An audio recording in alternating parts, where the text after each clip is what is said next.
మూడు ముక్కల్లో అసలెవరు? BJP, TDP, Janasena పార్టీలలో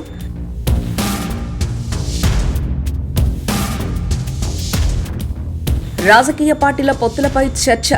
కూటముల మధ్య బలాబలాలెంత?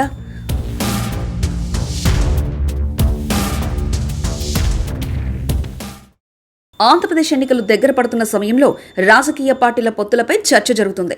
టీడీపీ, జనసేన ఇప్పటికే పొత్తులో ఉన్నాయి. బీజేపీలు కూడా త్వరలో కూటమిలో చేరే అవకాశం ఉంది. దీంతో ఈ కూటమి బలమెంత, రానున్న ఎన్నికల్లో ఏ మేరకు ఫలితాలను సాధిస్తుందన్న దానిపై సర్వత్రా ఆసక్తి నెలకొంది.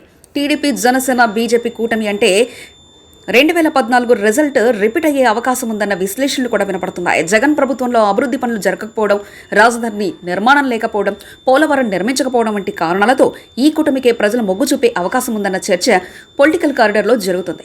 మూడు పార్టీలు మూడు రకాలైన సమర్థత కలిగి ఉండడంతో కొంత అనుకూలత ఉందన్న ఆ పార్టీ నేతల విశ్వాసం. తెలుగుదేశం పార్టీ విషయానికొస్తే చంద్రబాబు గురించి ప్రత్యేకంగా చెప్పాల్సిన పనిలేదు. ఆయన అనుభవం రాష్ట్రానికి అవసరమని అందరూ భావిస్తారు. విజన్ ఉన్న నేతగా ఆయనకు పేరు. అంతేకాదు, నిరంతరం అధికారుల చేత పనిచేయించే ముఖ్యమంత్రిగా పేరుంది. రోజుకు 18 గంటలు పనిచేసే ముఖ్యమంత్రిగా ఆయనకు ప్రజల్లో బలమైన పేరుంది. అంతేకాదు, 5 దశాబ్దాల టీడీపీని ఒంటి చేత్తో నడిపించడమే కాకుండా ఆ పార్టీకి గ్రామ స్థాయిలో ఉన్న క్యాడర్, బూత్ లెవెల్లో ఉన్న పటిష్టమైన ఓటు బ్యాంకు వంటి సానుకూల అంశాలుగా చూడాల్సి ఉంటుంది.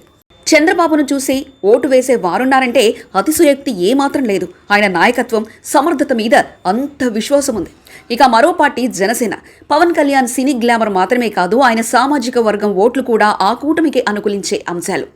ఏపీలో కాపు సామాజిక వర్గం ఓట్లు ఎక్కువ. ఎలాగైనా ఈసారి పవన్ కళ్యాణ్కు చెందిన పార్టీ అధికారంలోకి రావాలని కోరుకుంటున్నారు. ఆ ఒక్క కోరిక చాలు గంపగుత్తగా ఆ కూటమికి చేరుతాయనడానికి. కాపు యువతతో పాటు ఎక్కువ మంది ఈసారి పవన్ ప్రభుత్వంలో భాగస్వాములు కావాలని కోరుకుంటున్నారు. మరోవైపు ఆయన సినీ హీరోగా అభిమానులకు కొదవలేదు. లక్షల్లో ఉన్న అభిమానులు ఆయనకు ముఖ్యమంత్రి కావాలని ఆకాంక్షిస్తున్నారు. అందుకే పవన్ కళ్యాణ్ ఈ కూటమిలో అతిపెద్ద ప్లస్ పాయింట్ అని చెప్పాల్సిన పనిలేదు. ఆయన సభలకు స్వచ్ఛందంగా పెద్ద ఎత్తున యువత తరలి రావడమే అందుకు నిదర్శనం. కూటమిలోకి చేరుతుందని భావిస్తున్న మరొక పార్టీ భారతీయ జనతా పార్టీ. బీజేపీకి ఏపీలో 1% కూడా ఓటు బ్యాంకు లేదు. అయితే మోదీ చరిష్మా మాత్రం పెద్ద అసెట్ అని చెప్పాలి. ఆయనకు అన్ని వర్గాల్లో తిరుగులేని ఫాలోయింగ్ ఉంది. ముఖ్యంగా హిందూ ఓటర్లు మోదీని తమ ఇంట్లో మనిషిగా చూడడం ప్రారంభమైన తర్వాతనే బీజేపీ 2 సార్లు కేంద్రంలో అధికారంలోకి వచ్చిందనడంలో ఎలాంటి సందేహం లేదు. ఈసారి అయోధ్య ఆలయ నిర్మాణం, బాలరాముడి విగ్రహ ప్రతిష్ఠ మరింత క్రేజ్ను పెంచాయి. దీంతో చంద్రబాబుకు, పవన్కు ఉన్న పట్టుకు తోడు మోదీ ఇమేజ్ తోడు అయితే ఇక తిరుగుండదన్న అంచనాలు వినిపిస్తున్నాయి. అయితే ఓట్లు బదిలీ కావడం, పార్టీ నేతలు సమన్వయంగా పనిచేయడం, కార్యకర్తలు శ్రమించి బూత్ లెవెల్లో అభ్యర్థుల విజయానికి కృషి చేయడం వంటివి చేస్తే వీళ్ళ కాంబినేషన్ రిపీట్ అవుతుందన్న కామెంట్స్ వినపడుతున్నాయి. మరిన్ని కథనాల కోసం సబ్స్క్రైబ్ చేసుకోండి మీ అక్షర శిల్పం.